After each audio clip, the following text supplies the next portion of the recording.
Giddy up.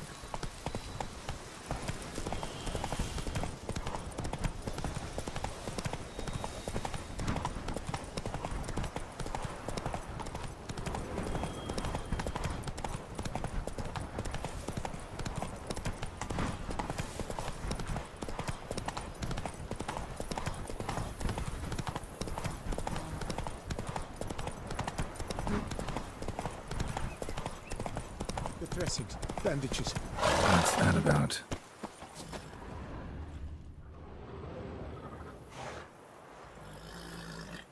The dressings, bandages. Where did I put them? Forget it. Bandages won't do him any good. What? Oh, but he breathed still a moment ago. Mm-hmm. Breathed his last then. Bled to death. Legs broken. Femoral arteries ruptured. Wound like that, you're dead in minutes. Gods. What happened here exactly? I was rolling through, fully loaded, when I heard screams. This one crawled towards the road, then drooped to the ground, lost consciousness. I jumped down to help him, dress his wounds. Then you appeared. Stand and step away from him. What? Me?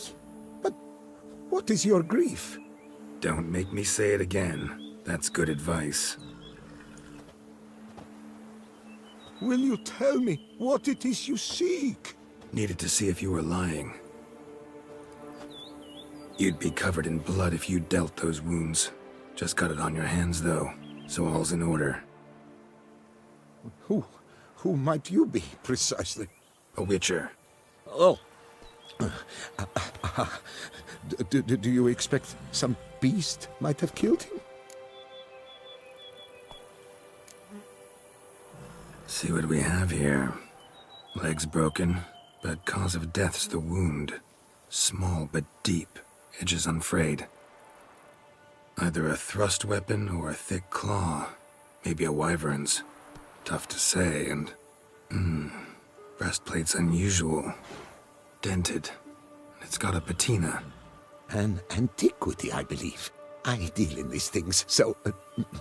what's puzzling is... why did he don it? Not likely to learn that from him. Now to figure out where he came from. From that house, I'm assuming, but need to investigate. Got some work to do. So long. Wait, I will come with you.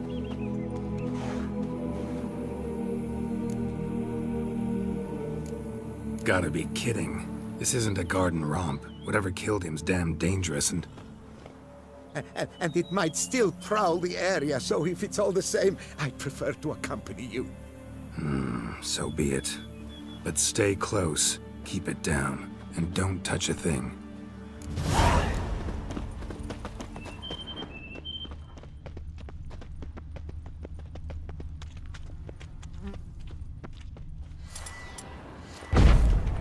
Gate's locked from the inside. Clearly been jostled, though.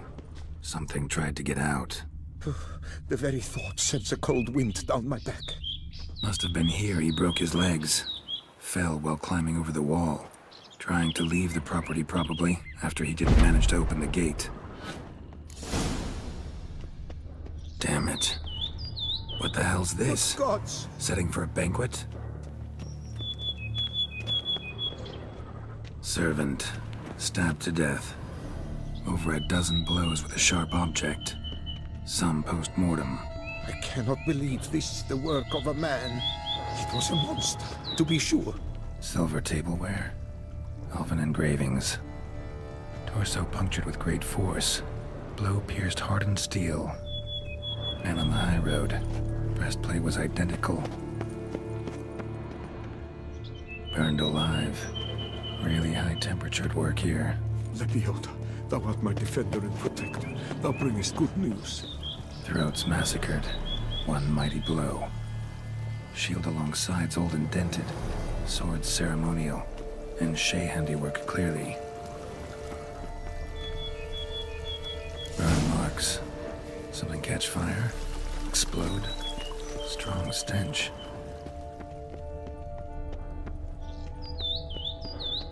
Doublet scorched. Wriggled out of it, tossed it, then ran on.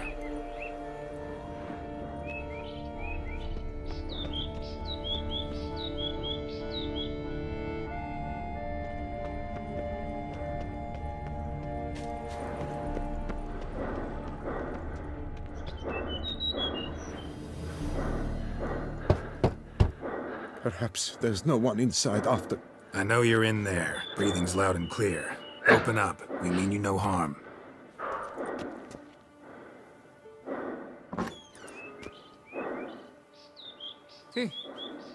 They remain there?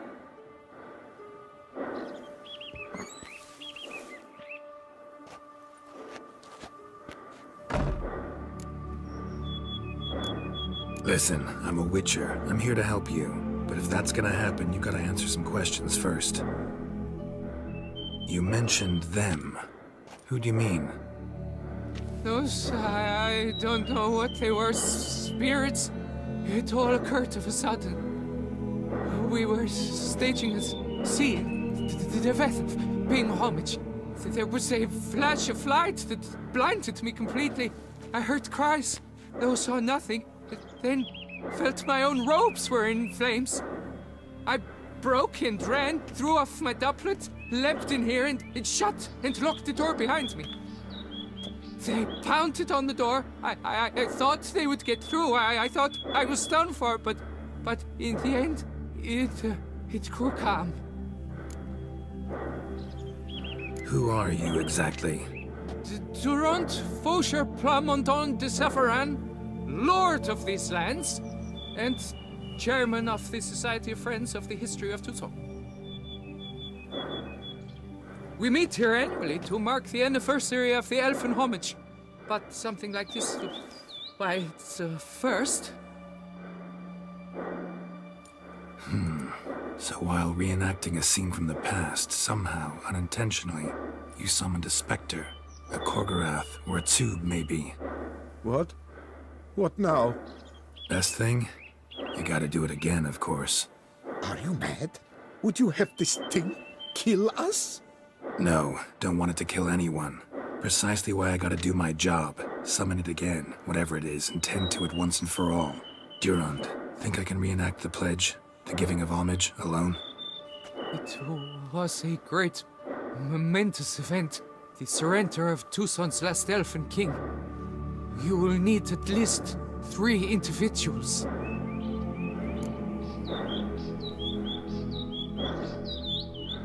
You know what I'm gonna ask for. Need your help. But I'll understand if you turn me down. No objections? Good. Let's get to work. Start by clearing the corpses. Got some time. Won't start the reenactment before nightfall. Things of this sort are a lot more likely to work after dusk. One last thing, though. My pay. Don't work for free, you know. Understood. Just keep the danger at bay, and I shall be generous. Through and through.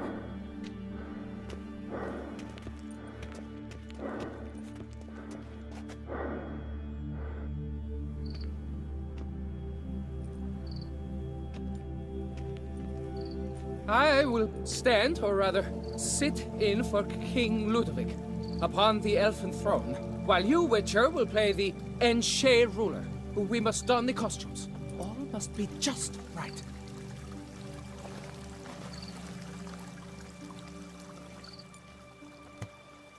Divethef, the elven king, hosted Ludovic in his own palace upon his own throne, amidst the blinding glow of a plethora of torches.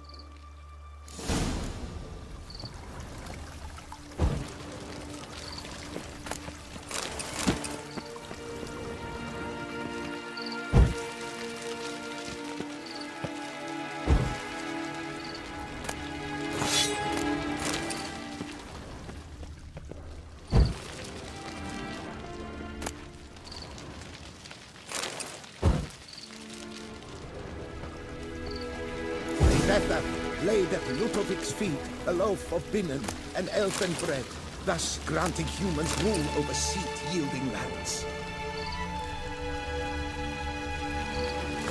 Divethef hath filled the ornate ceremonial at long last. The Elfin King grasped his sword and shield, thus symbolically passing command of his armies.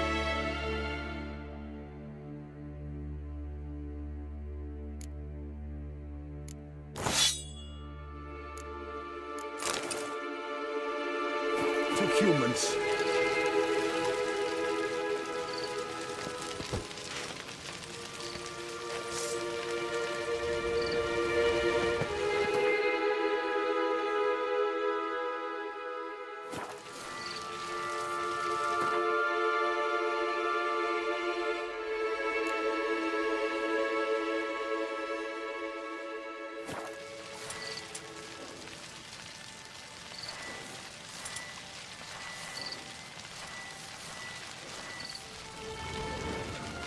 Elfin King, erect in his pride, drew his blade and dropped to his knees. Ludovic then spake.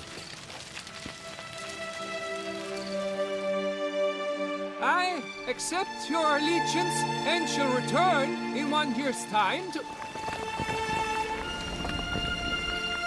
Ah! Look! Look! The statues! Impossible! God's mother!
Let's dance.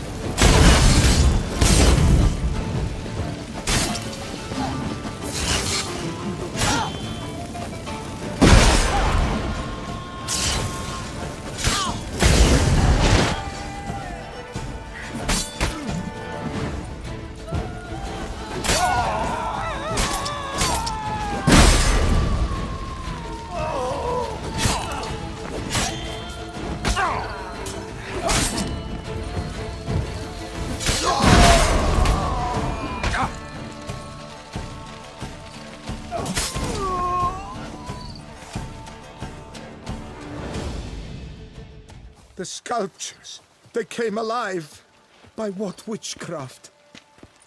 Dunno. Specialize in killing monsters. Reviving them, not so much. I I may know what happened. The statues, you see, once stood in the palace of one Defethov. I acquired them a month past because perhaps I should start at the beginning. This Defethov was to pay tribute to humans, producing statues of this sort each year. Yet he did so but once, for he perished in the massacre of non-humans at the foot of Mount Gorgon in the year 782. It's fortunate he did too, as Defethov had planned Ludovic's downfall. For he sculpted not statues, but columns that masqueraded as such. Columns activated with words said in homage. Columns that would have turned the king and his bodyguards into so much colorful confetti. Typical. Treachery embodied. Elves. Psheh. Beast's dead. Path awaits. High time I was on my way. Hold, master. Please, take this. A safe journey to you, Witcher.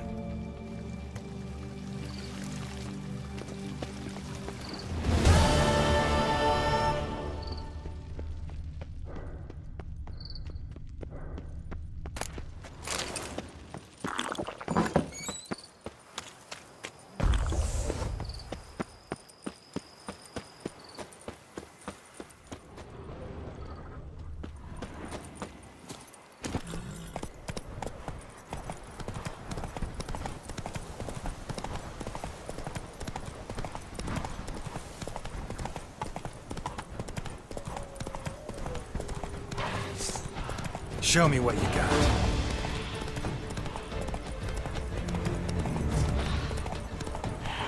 Our guests. Never a good omen.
Strange. Get a sense that the spoons are beating out some kind of rhythm. A message. Trying to tell me something.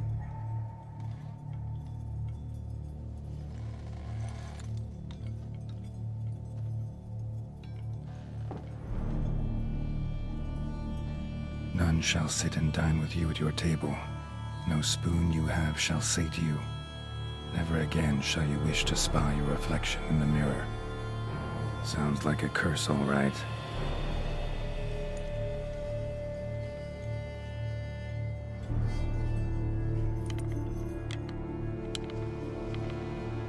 Somebody's clearly obsessed. Regis mentioned the place might be cursed. Can't be a coincidence. Need to look around.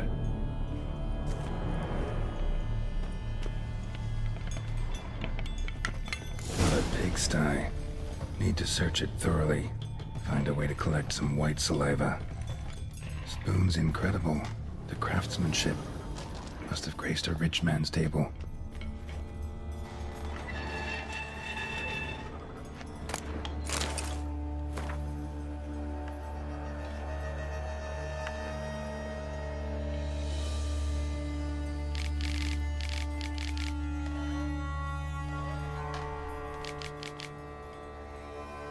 Poor girl. Realized she was changing into a monster. Recorded it in her diary. Poignant. Smashed mirror. As if someone couldn't stand to look at themselves. The monster. Journal's author, maybe? No spoon you have shall say to you, Whatever lives here treated that literally. Still searching for the right spoon. Skeletons. Doubt they came here willingly. This have anything to do with the curse? None shall sit and dine with you at your table. It'd make sense.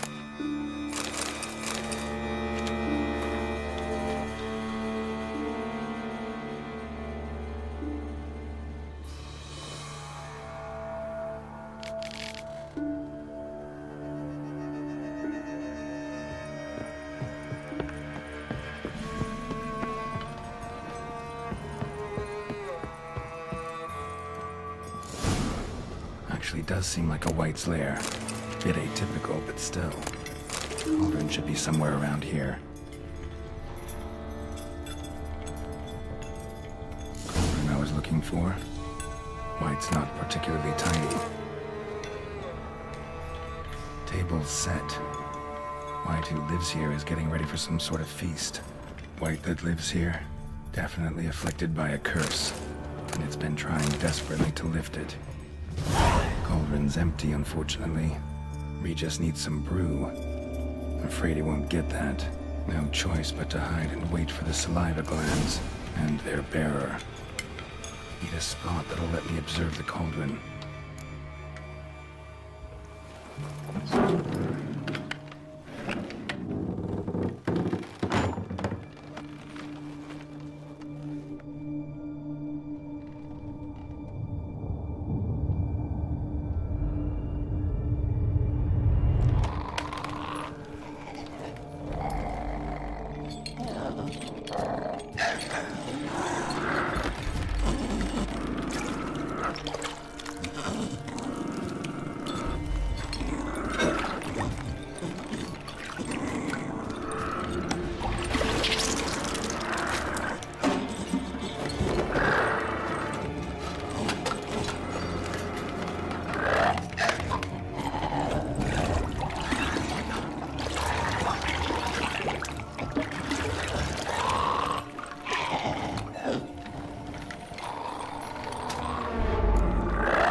Not gonna hurt you. Wanna help? I've seen the words of the curse on the walls. Think I know how to lift it.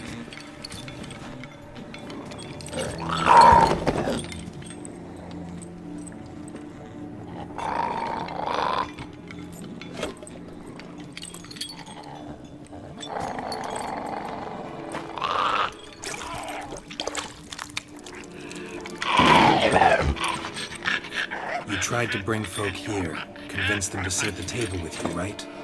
Well, I'm gonna be your guest now. Your willing guest.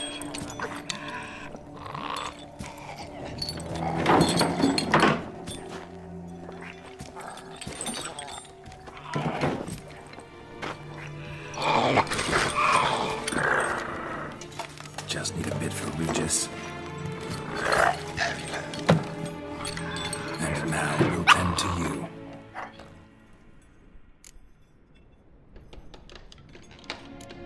Need to get this right. Words of the curse were, none shall sit and dine with you at your table. No spoon you have shall say to you, never again shall you wish to spy your reflection in the mirror.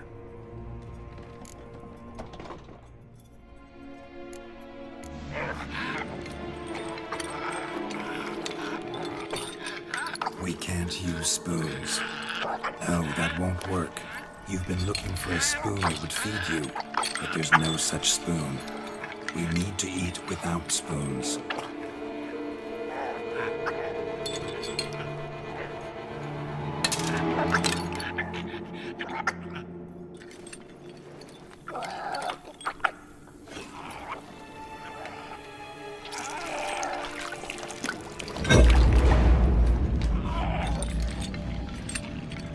Open your eyes. You need to see your likeness.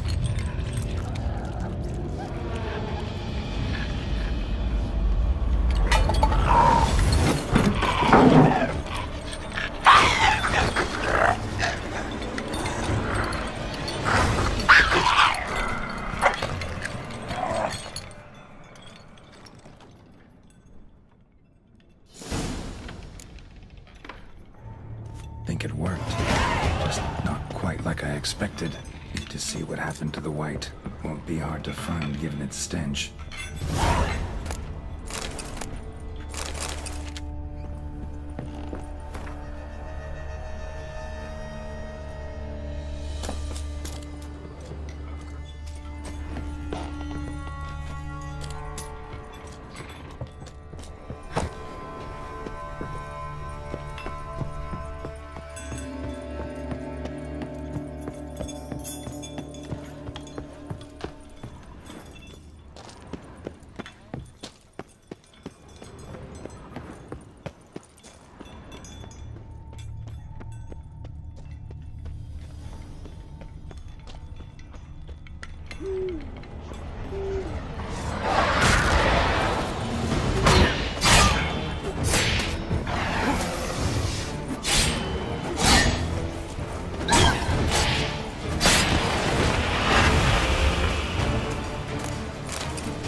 Easy. Not gonna hurt you.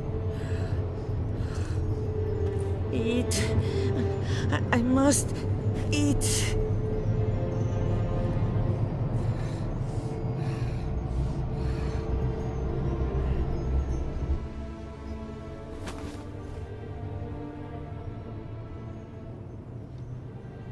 I'll take you someplace safe.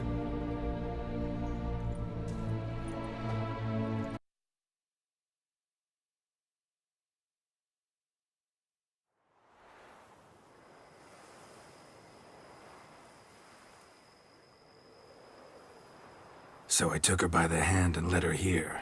Seemed the only sensible place for her. You did the right thing, sir. She should recover quickly here.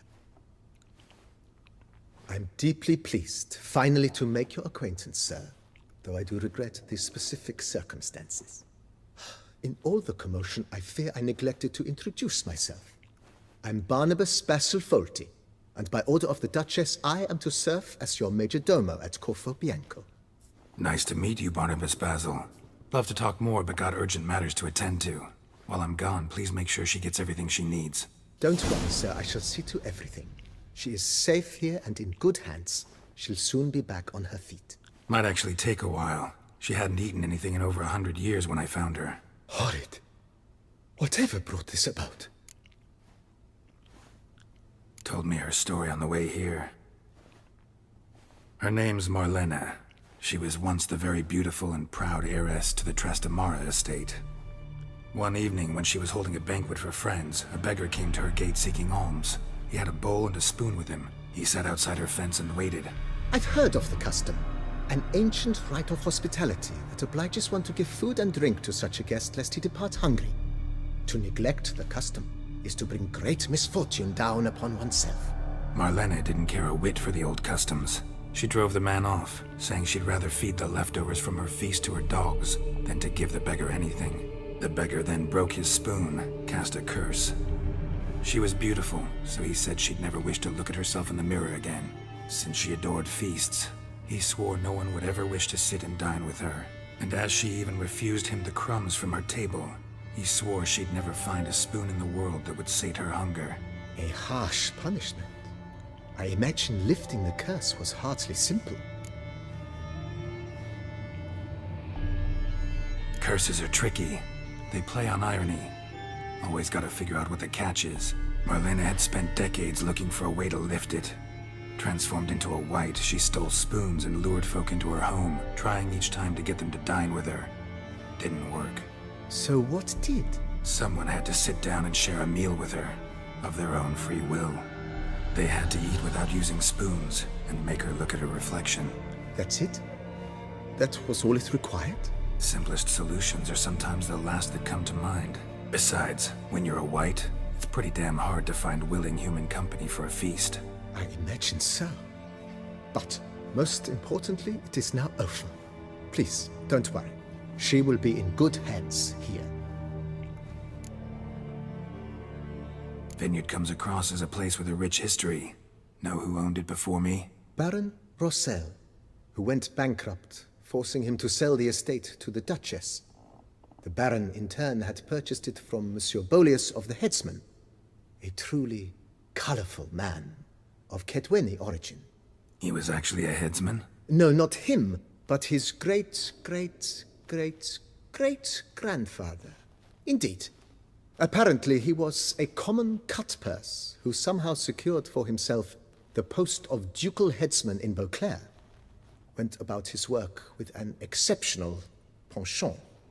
They say he chopped off more heads than there are grapevines in the ducal vineyards. He never hesitated, not once. Never sliced unevenly, never botched a job. For his exemplary service, the Duke granted him a title and this estate. Monsieur Bolius, on the other hand, was an engineer in his younger years. Once retired, he settled here and took to producing wine. Sadly, misfortune struck and he lost his sense first of smell, then of taste. Additionally, he could not drink alcohol. His medic forbade it. Shame that. He gave up making wine? Not at all. He made even more of it. Began throwing wild balls to which he'd invite friends from far and wide in order to treat them to his wine and delight in the fact that at least someone could enjoy it. It's the sort of man he was, Monsieur Bolius. Mind giving me a little tour de Corvo Bianco? Not in the least. Follow me, please. I think it would be practical to begin on the hill.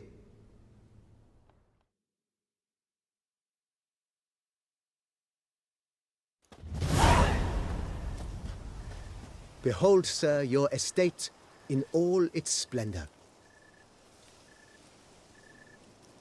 Pretty vast. Indeed. And now, sir, allow me to show you a handful of interesting details. Follow me, please. Been a major domo all your life? Yes, I come from a long line of major domos. My father was a major domo, as was my grandfather before him, as was my great aunt. In fact, she was the one to start the tradition. Great aunt? A hard woman. It is said that already as a child, she knew where she was going and went there. When she arrived in Beauclair, she signed on as a chambermaid at one of the vineyards, then slowly worked her way up to major domo. She dragged the rest of the family up the same path.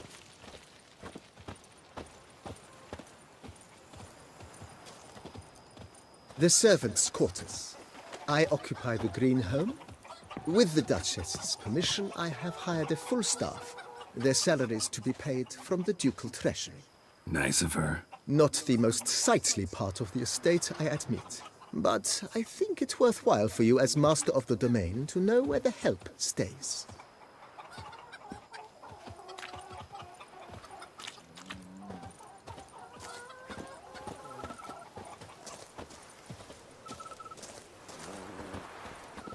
Baron Rossel ordered the vines in this part of the estate uprooted and olive groves planted in their place. They look beautiful, especially come spring. Don't look at all bad now, either.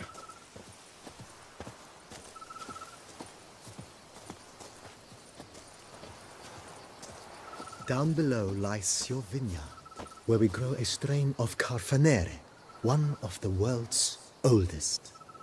Aged in oak barrels, it provides for an exquisite wine with distinct blackberry, wild cherry, plum, and cinnamon notes. Marvelous. Have to try it one of these days.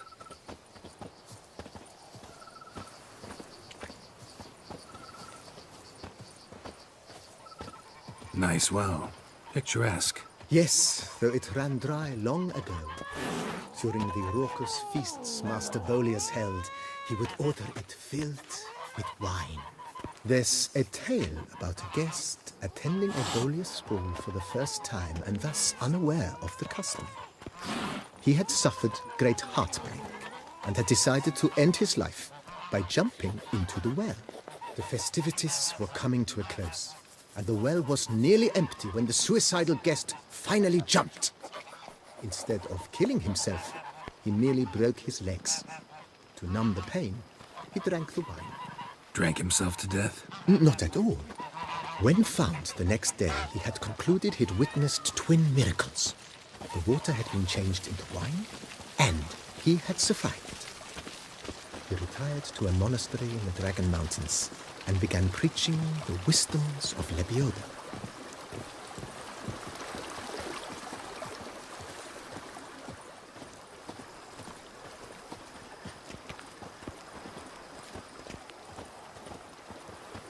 Monsieur Bolius' wife Nina kept a garden here.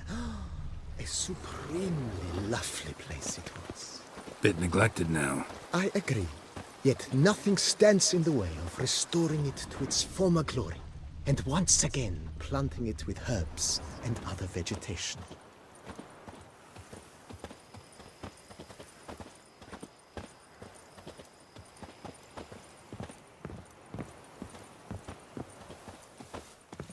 Madame Nina planted diminutive, delicate flowers and herbs here. One might say their aroma still hangs in the air. You're quite the romantic, Barnabas Basil.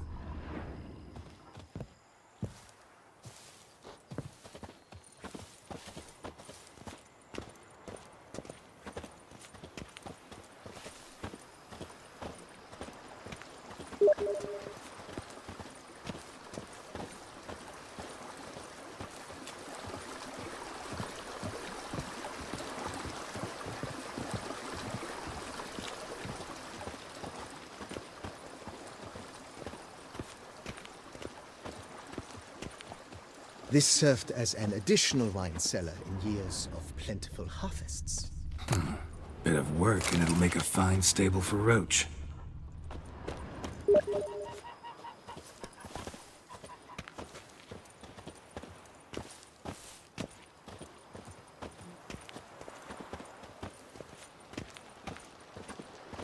The cellars, voila. During Monsieur Bolis's time, wine was kept here, but Baron Rossel used it to store olive oil as well. I took the liberty of cleaning up the mess, which... I made while fighting the Bruxa. Thanks, Barnabas Basil. Appreciate it.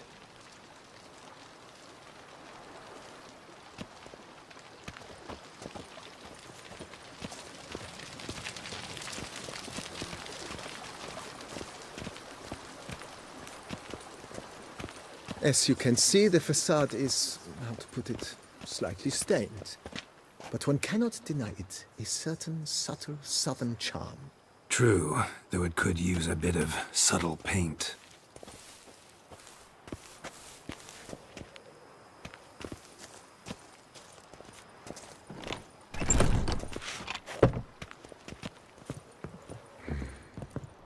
And welcome inside. On the left is the master bedroom. On the right, the dining hall and kitchen. Upstairs, you shall find the guest room, currently used for storage. Not a bad idea. At the moment, the house is only minimally furnished. Yet I believe we will, together, devise some innovative arrangements. A few paintings, for instance, would breathe new life into the abode immediately. With that, sir, you've seen the full lay of the land. Corvo Bianco is a beautiful estate. Though one must admit, time has taken its toll. Forgive me for being forward, but if you were to choose to invest a small sum towards its beautification, consider me at your service on the matter. Think I'll take you up on that. Be sure to come and see you if I decide to do any remodeling. Mentioned the place could stand to be spruced up. Oh, most decidedly, sir. The question is where you would like to begin this rejuvenation.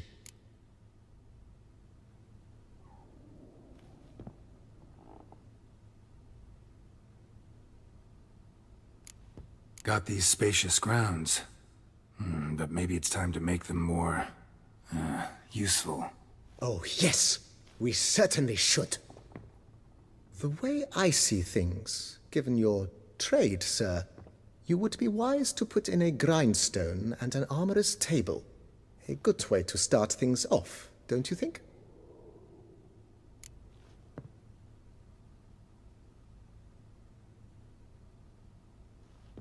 My armor needs work from time to time.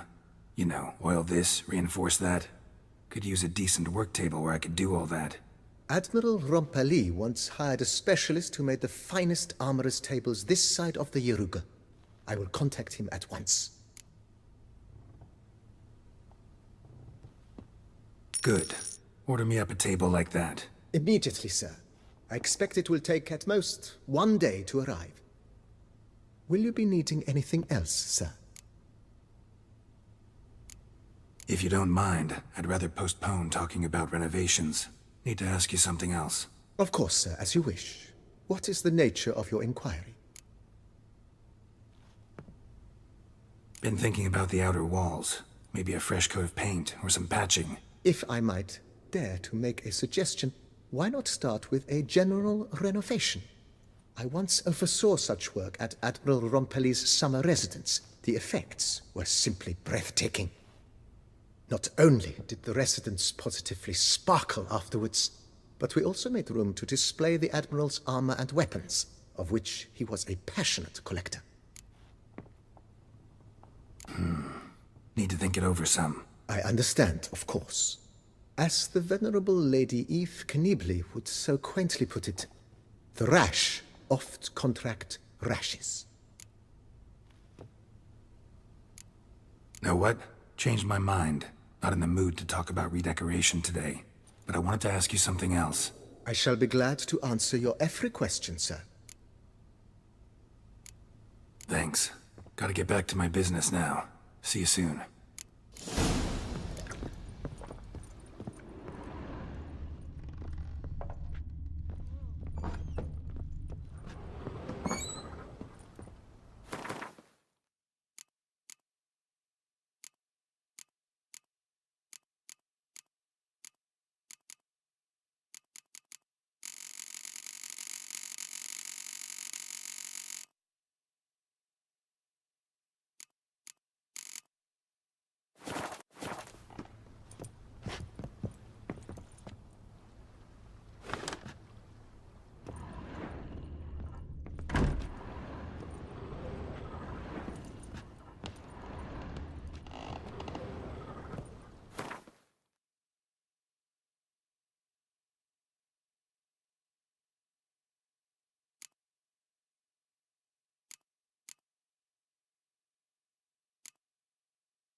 Bah.